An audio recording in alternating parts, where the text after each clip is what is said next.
특히 해상은 설치하는 비용이 되게 비싸요. 실제로 총 전체 비용에서 초기 투자비가 비싸다는 발전기 말씀이죠. 비용은 네. 25%에서 30% 정도고 나머지가 네. 대부분 다 이제 공사 비용이거든요. 아, 완전히 건설업이네요. 그러니까 그렇죠. 바다에서 하는 건설이군요. 바다에서 하는 건설업이라고. 네. 그러니까 그 연육교라고 그래가지고 다리 세우는 거랑 이거 똑같아요. 우리나라가 잘하는 거네요. 그러니까 제일 잘하는 제일 뭐 겁니다. 조선도 필요하고 다 네네네. 철강도 필요하고 다 하니까. CBS 경제연구실.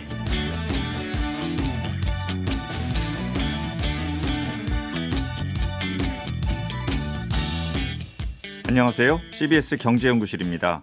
저는 기후의 눈으로 경제를 읽는 기후로운 경제생활 홍종호입니다. 글로벌 시장 10년 내 300조, 풍력발전 시장의 폭풍 성장이 예상됩니다. 정부도 해상풍력을 확대할 의지를 가진 가운데 대형 해상풍력 국내 공급망도 곧 완성된다고 하는데요. 건설업이자 제조업, 에너지업이 합쳐진 풍력발전, 누가 강자인지, 또 우리 기업들은 어디서 잘하는지 오늘 그 기초부터 하나하나 알아가 보겠습니다. 그럼 잠시 후 뵙겠습니다. 위진 GS풍력 자문위원 나와 계십니다. 안녕하세요. 안녕하세요. 네, 반갑습니다. 네, 반갑습니다. 위원님 GS풍력 발전에서 오랜 시간 사실 우리나라 풍력 어떤 산업의 뭐 산증이다 이렇게 말씀드려도 과언이 아닐 것 같은데 지금까지 주로 어떤 일을 하셨는지 어떤 풍력이 중에서 어떤 분야에 또 주로 네네. 활동하셨는지 설명 좀 해주시죠. 전 직장 생활 계속 아직까지 하고 있는 게 이제 한 33년 정도 되고요. 네. 입사를 이제 그 공단이라는 곳으로 해서 발전 사업에서 계속 일을 하다가 2007년부터 한 20여 년 가까이 그 발전 사업 개발을 주로 했습니다. 그래서 뭐 전반적인 발전 사업에 대해서 얇고 넓은 지식을 가지고 있는 편이고요. 그리고 네. 이제 풍력 전문가로 불리는 거는 제가 이제 주로 성공을 한 분야가 이제 풍력 사업이다 보니까 그래서 그렇게 불리는 것 같습니다. 그래요. 마침 2월 27일 오늘이죠. 우리나라의 최초로 풍력 발전기가 설치된 한국 풍력의 날이기도 하죠. 네네네. 이때 박정희 정부 네, 시절이죠. 맞습니다. 예, 네. 예. 우리나라에서 풍력 발전이 시작한 지 이렇게 50년. 이게 아마 잘 모르실 것 같아요. 이렇게 오래됐나? 일반 분들은 잘 모르실 수 있습니다. 네. 이게 전 세계적으로 보면은 이 풍력 발전, 육상 풍력, 해상 풍력 이게 얼마나 오래된 기술입니까? 저도 사실은 궁금해서 네. 한번 찾아봤더니요. 네. 이게 기원전부터 있었던 기술이라고 하더라고요. 아, 그래요. 그러니까 지금은 이제 전기를 생산하는 거 위주로 이제 사용을 하는데 네. 옛날에는 이제 그 기계의 힘을 그 바람으로 이제 기계 힘을 갖다가 이제 사람이 그 할 수 없는 영역을 갖다 더 대신하는 영역으로 이제 뭐 물을 퍼올리거나 아니면 뭐 방앗간에서 방아를 찍거나 하는 네. 용도로 실질적으로 많이 유럽이나 이런 쪽에서는 썼고요. 그리고 대중적으로 좀 많이 쓰게 된 거는 12세기 이후부터 유럽에서 상당히 왜 풍차가 많지 않습니까? 그렇죠. 예.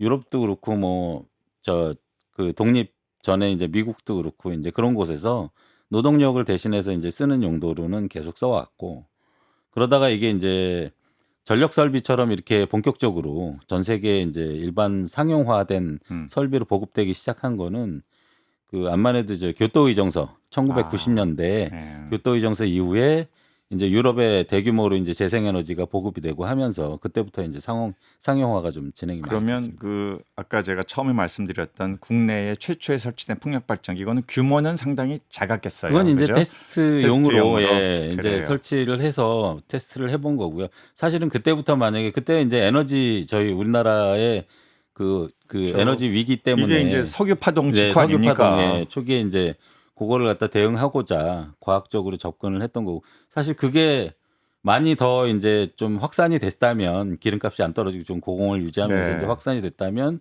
우리나라가 뭐 상당히 풍력의 앞서갈 나라였겠어요. 강국으로서 오히려 훨씬 더 앞서갈 수 있는 그래요. 기회가 될 수도 있었죠. 그래서 좀 아쉬운 대목이기도 한데요. 자, 그러면 말씀 주신 대로 90년대 이후 전 세계적으로 교토의정서 이후에 이제 기후변화와 연결이 네네. 접목이 되면서 전 세계적으로 시장이 굉장히 빠르게 확산했다. 아무래도 시장이 확산되는데 해상 풍력보다는 육상이 먼저 시작됐겠죠. 그렇죠. 암만 해도 이제 육상이 훨씬 더 많이 지금 설치가 돼 있는 것도 사실이고요. 그리고 지금 작년까지 통계상으로 돼 있는 게 한 1200기가와트 이상이 전 되는 걸로 세계적으로. 네네 네. 풍력이 설치가 되어 있는데 그중에 암만 해도 좀 거의 한 93%는 육상 풍력이고요. 압도적으로 육상이군요. 예, 압도적으로는 육상 풍력이 많고요. 약간의 미디어에서 우리나라에서는 약간 좀 혼선을 주는 좀 네. 내용들에 의해서 해상 풍력이 더 많이 알려져 있긴 한데요. 그래도 육상 풍력 위주로 아직까지 건설이 되고 있고 아. 근래에도 사실은 해상 풍력이 이제 많은 역할 부분이 늘어나서 네. 많이 건설들은 하고 있지만 최근에 이제 1-2년 내를 봐도 7대3 비율로 육상이 더 압도적으로 아. 많습니다. 그러니까 향후 전망은 해상풍력 시장이 이제 네네네. 커질 것으로 우리가 예상은 하지만 뭐 중국이다 미국이다 유럽을 봐도 여전히 육상풍력 네네. 시장이 네. 훨씬 더 규모 비중에 있어서나 뭐 시장 자체가 뭐 크다는 워낙 큽니다. 얘기죠. 근데 그래요. 이제 점점 이제 포화가 돼 가고 있기 때문에 그렇죠. 해상 쪽으로 좀씩 더 나가는 쪽으로 가고 있습니다. 그래요. 사실 저희 돌아가신 아버지께서 제가 재생에너지 이런 얘기를 방송에 나와서 하고 그러면 꼭 전화하셔가지고 어떤 말씀을 하시냐면 야 바람개비로 전기 만들 수 있냐? 그게 우리나라 산업시설에 전기 공급이 되는 거야. 네네. 이런 얘기를 꼭 하세요. 그래서 이놈 정신 차려라. 막 이런 얘기를 저한테 이제 하셨는데 사실은 그렇게 알고 계신 분들이 있어요. 이거 뭐 선풍기 정도 맞습니다. 아니냐. 예. 근데 좀 요새 설치되는 건 규모가 어마어마하게 크잖아요. 크죠. 예. 이 좀 어떤 주요 글쎄요 부속이랄까 어떤 원리로 이게 돌아가는 건지 이 설명 좀 전문가시니까 좀 쉽게 좀 네, 해주시죠. 일단은 이제 그 바람을 받아서 이제 이게 전문적으로 얘기하기가 조금 복잡스럽긴 한데 비행기가 뜨는 원리하고 같다라고 보시면 돼요. 아, 그러니까 비행기는 이제 바람을 인위적으로 내가 속도를 내면서 바람을 받아서 그 날개가 가진 형상에 의한 양력으로 뜨는 거거든요. 음. 근데 이제 풍력은 반대로 고정이 돼 있고 바람이 많이 부는 장소에 설치를 해서 그 날개에 부딪히는 힘으로 의해서 이거를 회전을 시킵니다. 회전력으로 아. 바꿔주는 거거든요. 이렇게 비행기처럼 이렇게 뜨는 원리를 이걸 거꾸로 이제 회전력으로 바꿔서 그 회전력에 의해서 이제 발전을 하는 시스템이라고 네, 그럼 보시면 거기에 됩니다. 이제 그 우리가 보통 블레이드로 알고 예, 날개가 예, 예. 있고 블레이드. 그리고 거기 터빈이 이제 있을 예, 거고 내부에 그 블레이드 뒤쪽으로 이렇게 축으로 연결이 돼 있는 이제 예. 발전기. 거기서 이제 발전이 되는 예, 거죠. 예, 거기서 발전이 되는 예. 거. 그럼 그게 쭉 타고 내려와서 이제 그 타워라는 게 있잖아요. 네네네. 그 밑으로 쭉 내려오고 예, 예. 그래서 그리고 이제 거기서 변전소로 연결이 변전소로 돼서 연결되는. 이제 전기 공급이 되는 형태. 그래요. 이 중에서 네. 글쎄요, 뭐 시장 규모랄까 또는 어떤 기술의 난이도랄까 첨단이랄까 이거는 주로 어느 사실은 저희가 눈에 항목입니까? 보이는 부분은 첨단이 없고요. 아 그래요? 예, 풍력이 아까도 말씀 초기에 드렸다시피 워낙 오래된 기술입니다. 그러다 보니까 그쪽 분야의 어떤 기계적인 기술이나 이 측면은 굉장히 약간은 좀 많이 보편화된 기술로 가능하고 단지 이제 이게 뭐가 있냐면 풍력 발전기가 로봇입니다. 하나하나가 그래요? 로봇이에요. 근데 로봇가 중요한 게 최근에도 이해들을 많이 하시겠지만 동작을 본인이 이제 해야 되지 않습니까? 네. 혼자서 이제 바람이 오는 방향도 찾아야 되고 발전기가 360도 회전을 하거든요. 그럼 자기가 네. 바람이 뭐 오는 방향으로 동풍이다 틉니다. 서풍이다 하면 자기가 틀어요? 예, 예. 자기가 그거를 센싱을 해가지고 이게 그 첨단 것 같은데요? 그 분야가 이제 첨단인 거죠. 아 그게 예. 그래서 이제 우리나라가 풍력 발전기를 지금 주로 못 만드는 이유 중에 하나가 예.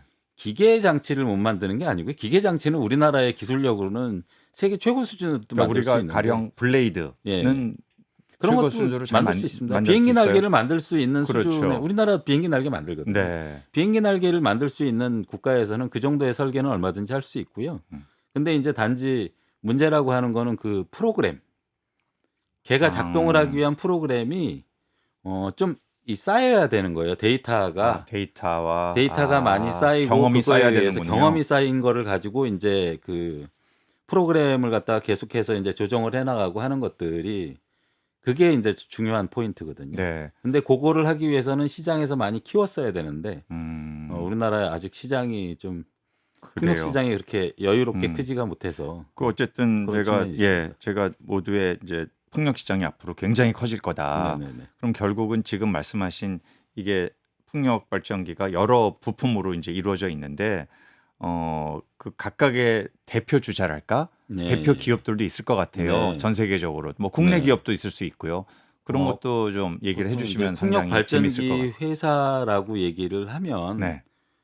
이제 뭐 중국 시장과 요즘은 이제 시장 규모가 워낙 큰데 중국이 워낙 많은 양을 네. 예, 건설을 하다 보니까 중국하고 이제 세계 시장을 분리를 좀 해서 비교를 하거든요. 그럴 정도가 예예예. 됐군요. 근데 이제 중국은 수출보다는 자국 산업 네. 위주로 해 내수가 워낙 가지고 이제 크니까요. 네, 내수가 워낙 커서 거기에 위주로 인제 하는 형태고 보통 이제 수출을 해서 인제 전 세계가 공유를 하고 있는 발전기들은 저희가 뭐 익히 이름만 들으면 아는 회사들이 많습니다. 지멘스나 어. GE나 네.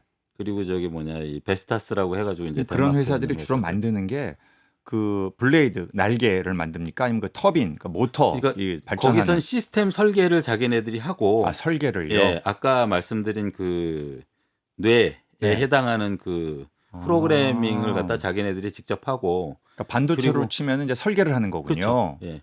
아. 날개까지는 자기네가 유럽 회사들은 대부분 다 유럽하고 지금 아까 말씀드린 3개 회사들은 날개 부분도 다 자체 생산을 합니다. 네. 그걸 이제 노하우라고 생각을 하기 때문에 자기네 자체 생산하고 그 이외에 다른 부품들은 다 외주를 줘서 그래요?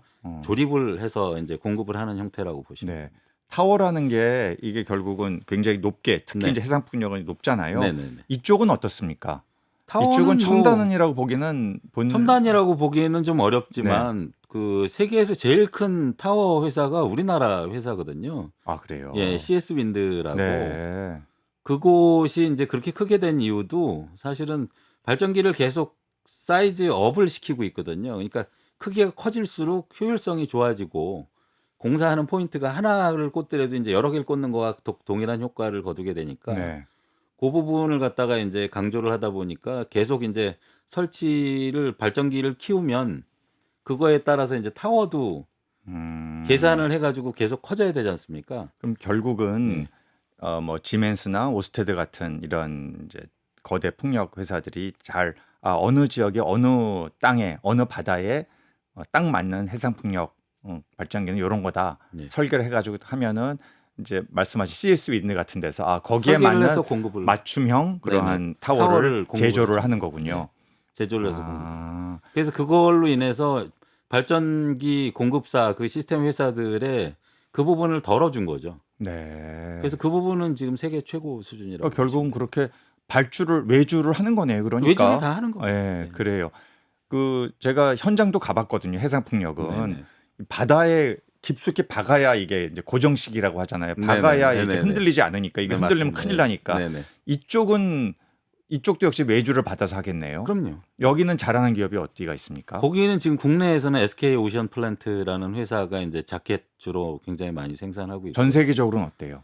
전 세계적으로 지금 자켓을 사실은 많이 안 씁니다. 왜 그러냐면 자켓은 조금 더 심도가 자켓이라 하면 그게 이렇게 고정하는 방식이군요. 세발 형태로 해가지고 아. 이렇게 나가는 이렇게 보통 풍력 발전기라고 해가지고 이제 보통 이렇게 그림을 찾아보시면 세발 형태로 해가지고 이렇게 바다 밑에 이렇게 노란색으로 이렇게 표시가 되는 게 있습니다. 네. 근데 거기에 그거- 있어서는 이제 국내 거기에 기업이 있어서는 경쟁력이 국내 있고. 기업들이 암만 해도 이제 배를 만들다 보니까 예. 설계하고 이제 뭐 이 제조하는 기술은 워낙 탁월하고요. 네. 그리고 요즘은 이제 모노파일도 우리나라도 쓰기 모노파일은 시작했거든요. 그냥 바로 그대로 네, 그냥 바로 그냥 통으로 꽂는 다이렉트로 거죠. 통으로 네. 꽂는 거.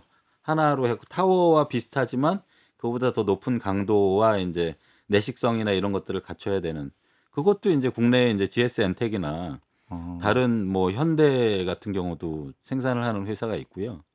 뭐 계열사들 현대스틸이라고 이제 거기서도 생산을 하고 그런 회사들이 다 사실은 맘만 먹으면 국내에 있는 모든 조선사들은 뭐 할 수 얼마든지 있는 다 거군요. 할 수 있는. 이왕 말씀하신 김에 그 터빈 모터 네. 쪽은 어떻습니까? 국내가 좀 약한가요? 아니요. 지금 괜찮아요? 이쪽도? 그럼요. 아. 효성중공업 뭐 현대중공업에 있는 그 전장 부품들을 생산하는 그게 다 선박에도 들어가거든요. 그렇군요. 선박도 발전기가 있어야 되고. 아니 그러면은 예. 이제 가끔 언론에 보면 국내 풍력 시장 키우면은 결국 중국이 다 와서 잠식한다 이런 것도 네. 사실은 국내 기업들이 좀만 좀 영차영차 힘을 쓰면 그거는 이제 제도적으로 네. 예, 로컬 콘텐츠를 그래요.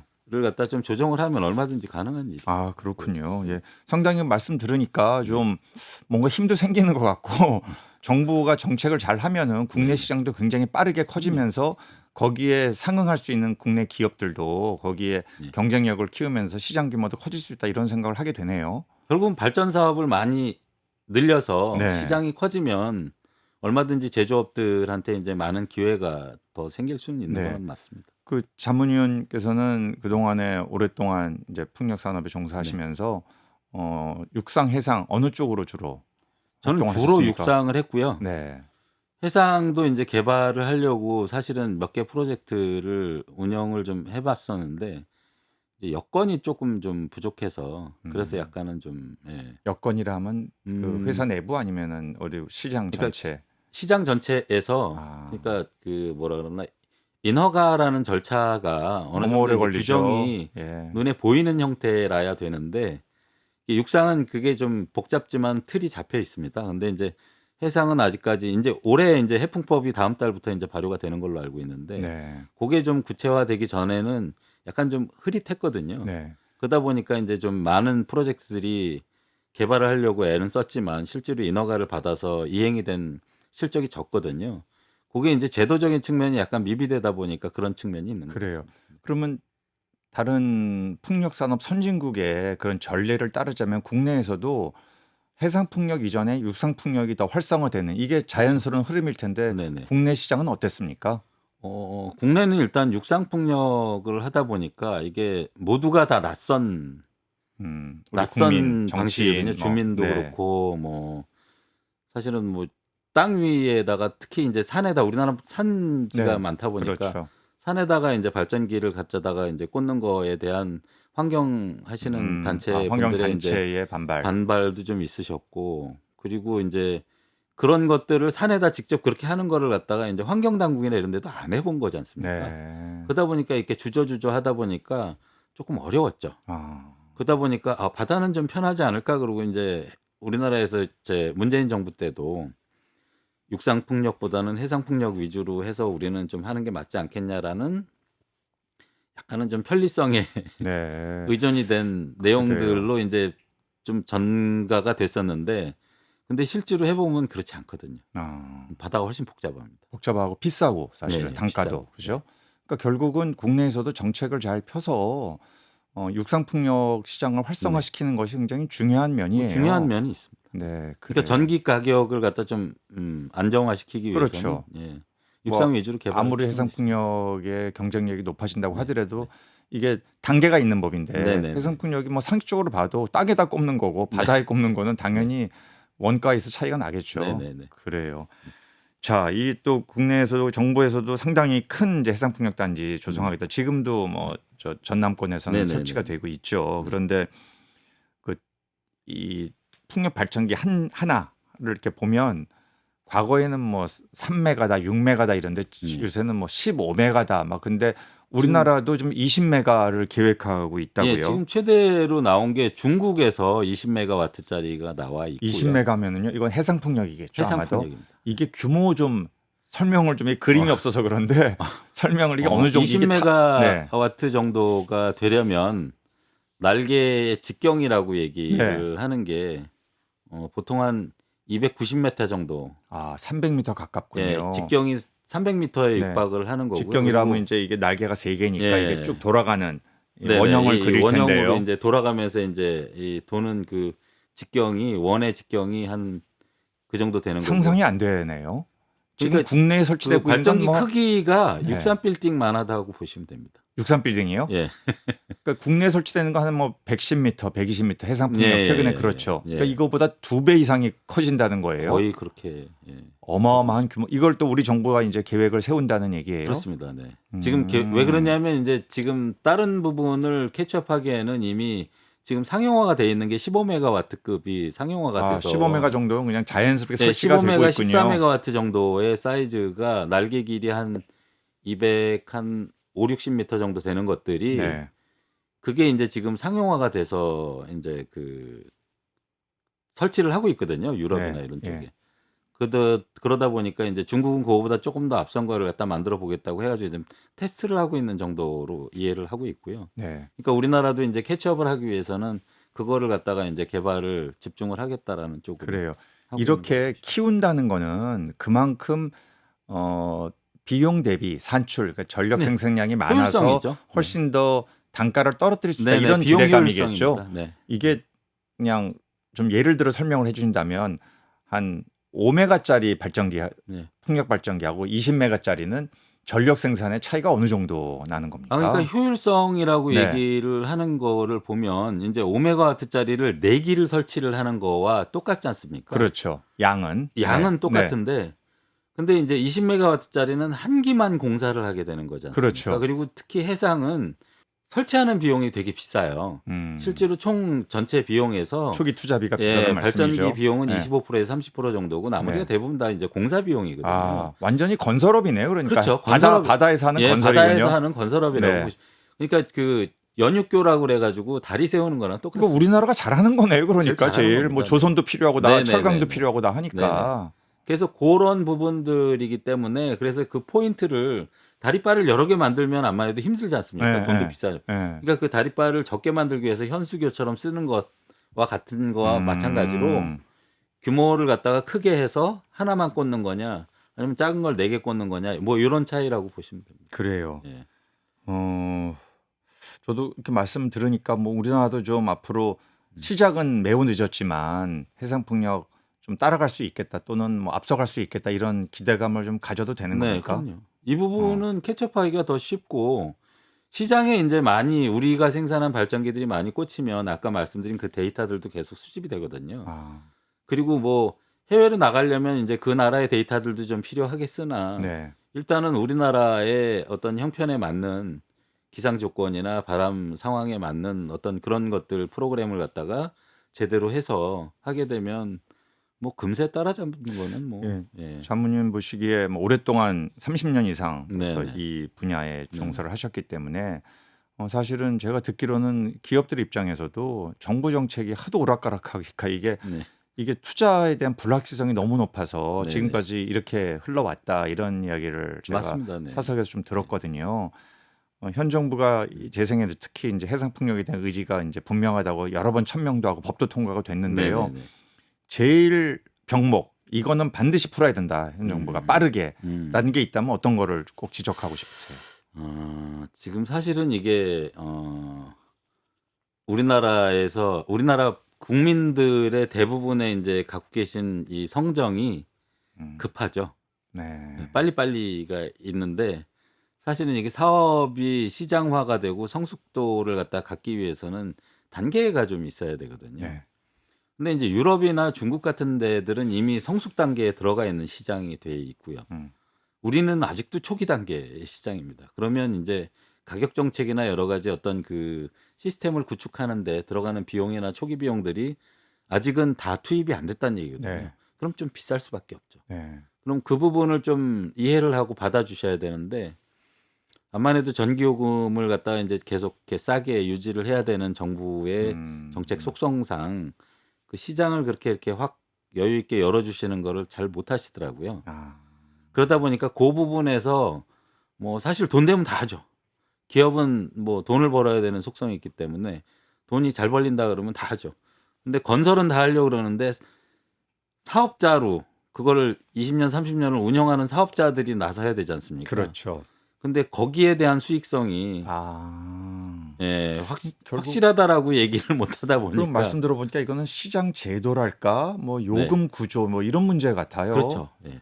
그러니까 이게 사실은 이게 재생에너지라는 거는 파괴적인 혁신이라서 네. 제도하고 기술하고 시장 세 가지가 같이 움직여줘야 되는데 지금까지 앞에서는 이제 기술적인 얘기를 갖다 네. 좀 했던 거고 지금 제도는 인재사 네. 갖춰져서 하려고 그러는 거고 그러면 이제 시장 부분에서 이제 어떤 가격 정책을 갖다가 이제 쓰느냐에 따라서 이게 유인 요인이 될 수도 있고 중요한 말씀이세요. 예, 네. 제한하는 요인이 될 수도 있거든요. 그래서 그 부분을 갖다가 좀 더 신경 써주기를 좀 네. 기대를 해보고 있습니다. 그 제가 울산도 몇 번 가봤는데요. 거기에는 이 육지에서 한 수십 킬로 떨어져 있는 곳에 부유식, 만드는 부유식에 대한 네네. 관심이 굉장히 높고 네네.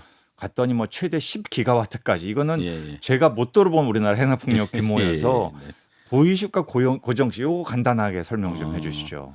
그러니까 부유식은 그 땅이 일정 깊이는 나와야지 다리도 사실은 바다가 좀 어느 정도 이렇게 땅이 보이는 바다래야지 이제 뭐 다리빨도 세우고 다리도 네. 놓고 하듯이 보통 이제 해상풍력이라고 하더라도 수심이 40m 아래쪽으로 돼야지 이제 고정식을 쓸 수가 있습니다. 아, 예. 예. 근데 이제 거기서 40m 이상이 돼버리게 되면 고정식을 쓰기가 굉장히 어려워지고 비용이 많이 들어나거든요. 그러니까 그 그러다 얘기는 좀 보니까 안정성에도 문제가 생길까요?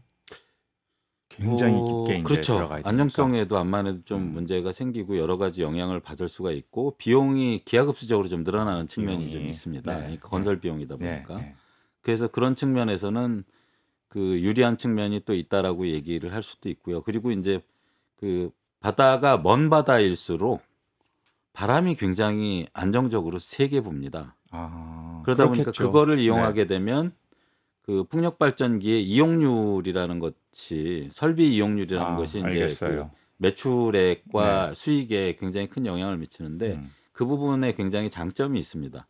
근데 한 가지 단점은 이제 아직까지 완전히 상용화된 그 발전 기술이 아직 확보가 좀 부유식 부유식이 전 아직 안 세계적으로. 됐어요. 전 세계적으로. 그래서 기술력의 사실은- 문제입니까? 아니면 시장의 문제입니까? 너무 비싸서. 시장의 문제보다는 일단은 설비 자체가 그러니까 풍력 발전기가 뭐 10메가짜리든 20메가짜리든 구조적으로 현재까지 모든 개발이 된 시스템은 고정식이거든요. 예. 근데 얘가 이제 떠 있는 상태지 않습니까? 바다에 떠 있는 상태에서 걔를 운영하고 하는 게 아무래도 조금 흔들리겠죠. 그럼 그런 상황에서 이런 무거운 이 부품들이 잘 그 균형도 잡고 유지를 하고 하는 것들에 대한 그 상용화된 기술 개발이 아직은 좀 부족한 상황입니다. 그러나 보시기에는 이게 곧 아마 왜냐하면 네. 이제 이용률이 높다고 하셨고 아무래도 이용률도 높고 인허가가 공해상 수준으로 나가기 때문에 주민들의 수용성 문제에서 별 문제가 안 뭐 생기겠군요. 그렇게까지 문제가 안 네, 생기고. 그래요. 국내에서도 울산 제가 가봤더니 거기에 그 상당히 안정적으로 한 뭐 150m 예, 정도. 거기에 이제 가스전에 이제 네. 나가 있는 파이프를 이용을 해서 이제 그래요. 전력선을 그 안에다 잘 넣겠다라는 아시네요. 아이디어거든요. 역시. 네, 그래요. 그렇게 될 수 있으면 해상풍력도 고정식도 부유식이 같이 갈 수 있는 이런 길도 있을 것 같네요. 뭐 제가 경제학을 하기도 하고 늘 지역 가보면 관심이 있는 게 이게 일자리를 만들고 네네네. 뭐 심지어 네. 안정적인 주민들에게 소득도 공급해 준다 이런 얘기를 이제 지역에서 많이 하거든요. 이 특히 풍력 산업 다른 산업에 비해서 뭐 또 같은 재생에너지에서 태양광에 비해 봤을 때 이 풍력 산업의 일자리 창출 효과 이런 거 좀 실감나게 좀 말씀해 줄 수 있으세요? 일단 이게 건설업이다 보니까요. 네. 건설 단계에는 사실은 지역에 그 뭐라 그러죠? 이 숙소가 부족해서 한 2, 3년 동안 난리가 납니다. 그러니까 외부에서도 사람들이 좀 들어와야 되고 네. 상주를 해서 이제 공사가 육상 풍력도 이제 짧은 기간 보게 돼도 한 2년 이상은 공사를 해야 되거든요. 그럼 네. 그 기간에 외부 인력도 들어와야 되고. 식당도 생겨야겠네요. 그럼요. 예. 음. 식당이 됐든 뭐 식자재가 됐든 그리고 건축자재가 됐든 여러 가지 그런 것들을 공급할 수 있는 시스템이 존재를 해야 되다 보니까 네. 뭐 아파트 건설하는 거나 똑같습니다. 그래요? 건설비가 굉장히 많은 포션을 차지합니다. 이 예. 풍력은 대부분 예. 해상 풍력이든 예. 육상 풍력이든 그러다 보니까 그 건설에 들어가는 투입되는 비용이 상당 부분이 다 지역에 이제 투하가 되다 보니까 지역 경제 활성화에는 당연히 효과가 크고요. 네. 그건 뭐 제가 그 경상북도 영양 지역에서 이제 해보면서 육상풍력 하시면서 육상 풍력 해보면서도 이제 지역이 이제 변하는 모습을 보거든요. 직접. 예, 변하는 모습이 이제 지역에서 사실은 뭐 장비나 이런 것들을 갖다 소규모로 그 건설업을 하시는 분들도 대부분 다 이제 수용을 해서 그 같이 일을 하거든요. 네. 그럼 그분들이 돈을 벌지 않습니까? 네. 근데 희한하게 돈을 버시면 이렇게 건물을 새로 지시더라고요. 예. 읍내. 예. 그래서 읍내가 이제 건물이 새 건물이 많아지면서 좀 활성화되고 이렇게 활성화되고 또 외부에 계신 분들 이 지역 괜찮아졌네 하고 또 네, 그리고 옮겨올 이제 수도 있고. 다방이 커피숍으로 바뀌고 뭐 이런 효과도 좀 있고요. 그걸 또 현장에서 찍어서 네, 상당히 재미있게 현장에서는 그걸 네, 보셨겠네요. 그거 좀 희한하다 그러면서 이제 쳐다보고. 그럼 처음에 이게 시작이 어려서 그렇지 하고 나면은 주민들 사이에서 그렇죠. 웃음이 예. 생길 수 있네요. 네네.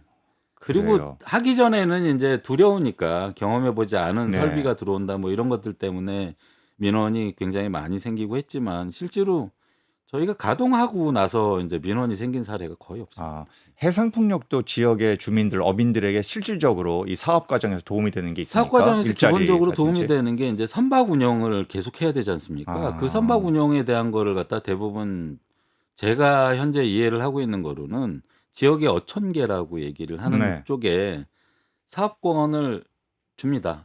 그럼 아. 거기서 이제 마을 법인 같은 거 세워서 선박 사고 뭐 이렇게 해가지고 이렇게 나르고 하는 것들. 그러니까 바다 먼 바다에도 있을 수 있고 가까운 바다에도 있을 수 있고 그런데 계속 사람이 왔다 갔다 해야 되거든요. 아, 그래요. 그럼 그 교통을 갖다 제공하는 네. 역할을 갖다가 이제 할 수가 있고요. 그거는 이제 뭐 지역에서 당연히 뭐 제일 백길이나 이런 것들 네. 잘 아시니까. 그러니까 아주 실질적으로 지역 경제 활성화에는 이거는 분명한 이게 그럼요. 하나의 이제 예. 또 전후방 연관 산업, 뭐 네네네. 조선 철강에도 도움이 되고 이게 약간 태양광하고 다른 영역이 태양광은 설치하고 손댈 게 별로 없습니다. 그래요. 예, 예. 그래서 이제 가정용으로도 이제 하기가 네. 좋고 그런데 얘는 이제 기계 장치를 쓰는 거다 보니까 뭐 쉽게 얘기하자면 기름도 좀 쳐줘야 되고 뭐 네. 안에 들어가는 여러 가지 그런 어떤 시스템에 손댈 부분들이 좀 있거든요.